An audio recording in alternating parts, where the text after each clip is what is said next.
Please click on the subscribe button so you get notified when the latest content drops. Now, let's kick it. All right, bro, let's dive right into it. So 2024 NFL honors, Lamar Jackson won the MVP. I think he should have won it unanimously. He only missed out by one vote. One vote. And I think that one vote went to Josh Allen. Yep, yeah. That was fucking stupid. Yeah, I think statistically, like Josh Allen probably had him beat, but like just in turnovers, I think Josh Allen did pretty bad. But Lamar Jackson, I think, should have won it unanimously.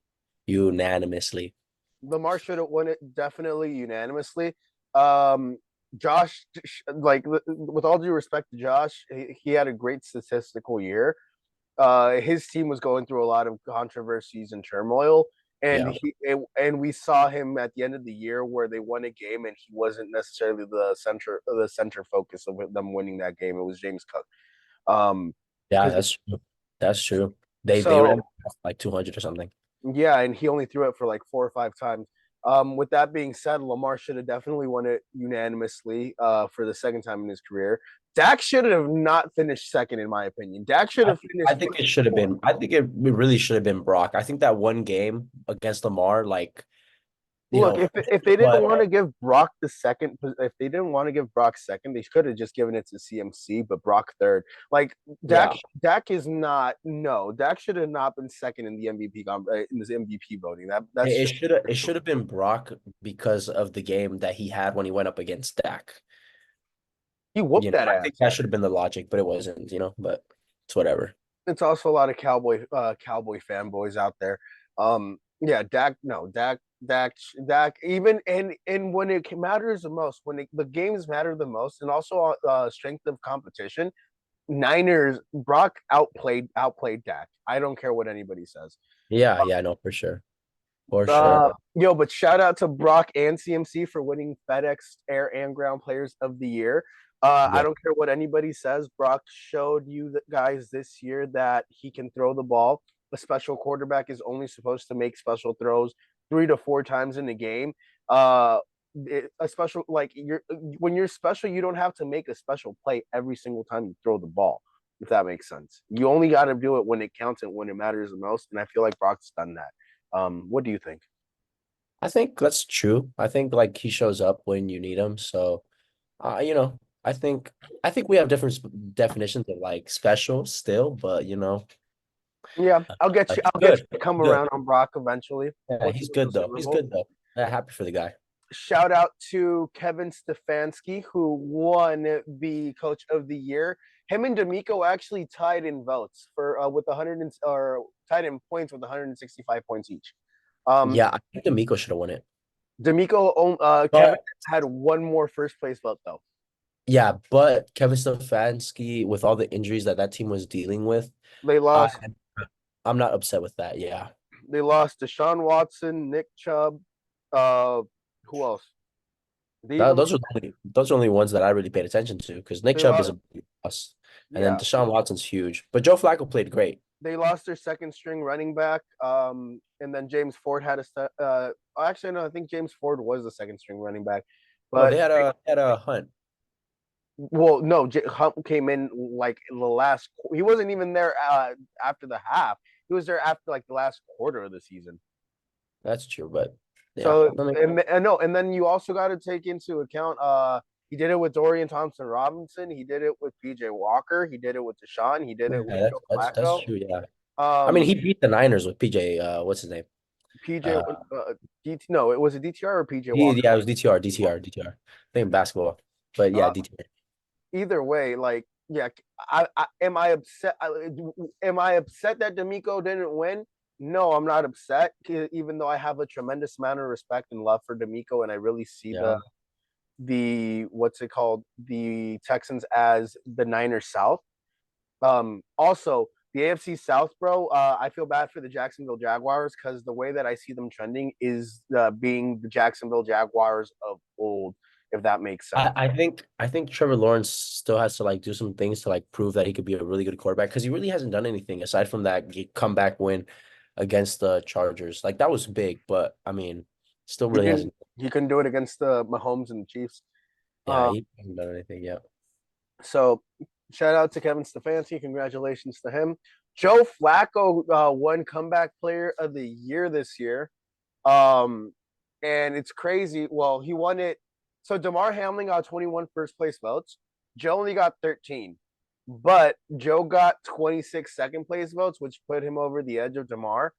And Damar, so it looked like a lot of people either had Damar as the comeback story of the year or as the third place comeback story of the year. They didn't have like there was only 7 votes for second place, and Joe beat it I by don't know. I feel like Joe shouldn't have won just because he didn't play the whole complete year, you know? But like when he did play like phenomenal. So like I can't, I wouldn't say that he played phenomenal, but the fact that he was able to what's it called? The fact that we were talking about the Browns as legitimate Super Bowl contenders heading into the playoffs is part of the reason why I believe Joe Flacco won it, and also part of the reason why Kevin Stefanski won Coach of the Year, and yeah, another reason why uh, Myles Garrett won Defensive Player of the Year. yeah, yeah. I mean that's I don't know. I feel like Myles Garrett winning it was well deserved, but I still feel like it should have been TJ Watt. So the reason why I wasn't too upset with that was because of the fact that um, the Browns, they were the number one defense in the league. They gave up like 100 and some rushing yards, but passing yards, they were only giving up 164 passing yards. Yeah, And that's a good point though. That's a good point. Yeah, that's a good point. part of the reason why is because of Myles Garrett's leadership and the amount of how he pressures the quarterback. Um, Again, we were like another thing about TJ Watt and the Pittsburgh Steelers is like, yeah, TJ Watt is a dog. He's a beast. He's one of the best defensive players in the game. I'm not going to say he's not. But when we were looking at the Pittsburgh Steelers, there was never a point in the season where we were like, yeah, the Pittsburgh Steelers are going to make a playoff run, That's true too. Yeah. especially with TJ Watt.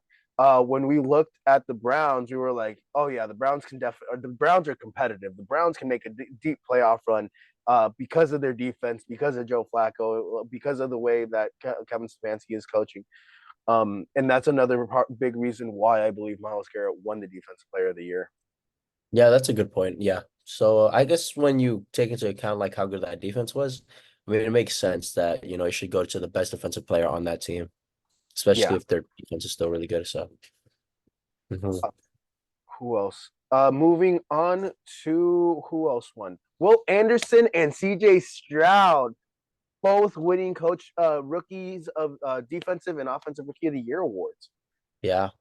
I knew the CJ one was coming. I as soon as he led him to the playoffs, I'm like, yeah, that's gonna be his award. Like he's gonna win that for sure. Even though Puka like probably, broke the record and whatnot. But CJ Stroud definitely deserved it with the way he was playing because he was in consideration for MVP talks. Yeah, I want to give a shout out to the Houston Texans organization, D'Amico Ryan, and that entire front office for turning it around. They literally played In real one life season. Madden. In They one played season. real life Madden and they turned it around like facts. They got their quarterback and they got a great defensive, in my opinion, a future Hall of Famer in Will Anderson. I may be a little bit biased because I've been selecting this guy in Madden for fucking 3 years in a row. Whenever his draft has come up, because I like how I'd be playing Madden. Yeah. Will Anderson at Alabama was a stud, true professional, gets to the league, true professional. And yeah, so this is also another thing. I know the last like 3 years, the Texans have been like a clown show after the whole Deshaun Watson incident and the Bill And O'Brien, DeAndre Hopkins and stuff. DeAndre Hopkins. But I gotta give my mad respect to the Texans organization because they know what it's like they know what it looks like to be competitive, and they also rather than going after the first minority head coach didn't work, they went for another one, and after that one didn't work, they didn't just go back or try to go. They try to find the right fit. They didn't care about race. They didn't care about. They wanted to find the right fit at head coach, and they until they found it, they were making those decisions and making those moves. There's definitely something to say to organizations that do that. Like for example, the Arizona Cardinals. 1 year with Josh Rosen, clearly not the guy. Same with the head coach. Both of them out, brought in Cliff Kingsbury and Kyler Murray, and they made the playoffs. not that following year, I think, but they were competitive. So there are organizations that may look like clown shows, but they're just trying to find. They know what winning in a properly run organization looks like, and some coaches they just aren't that. And I think that's because of what's his name JJ, like JJ Watt, when he was on that team, like they were very good. So like I think that's all a standard that they've had since like way back then. So so it's yeah. yeah, shout out to the Texans organization. You guys are going to be great and probably running the AFC South for many more years to come. I feel bad for the Jacksonville Jaguars, who I personally believe will be back to being the They won't be that bad. Like they won't be that bad, but they'll be like a mediocre team, I think. I think Jacksonville Jaguars are going to go back to being like the Jacksonville Jaguars that we more or less have known for the last 20 years. If they're not No. careful. CMC winning Offensive Player of the Year, my guy. Well deserved.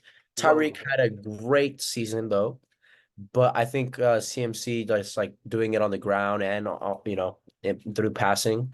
Um, I think yeah, that kind of put him ahead. And then the touchdowns too, that works too. Oh, Raheem though had a great season too because he had like 20 something touchdowns. I think he had more than CMC. yeah, yeah. Um, I don't know. I with all due respect to CMC, I love the guy. He's a great. Our offense runs through him. Um, Definitely deserved Offensive Player of the Year with everything that he's done for the 49ers. 100% deserves Offensive Player of the Year. And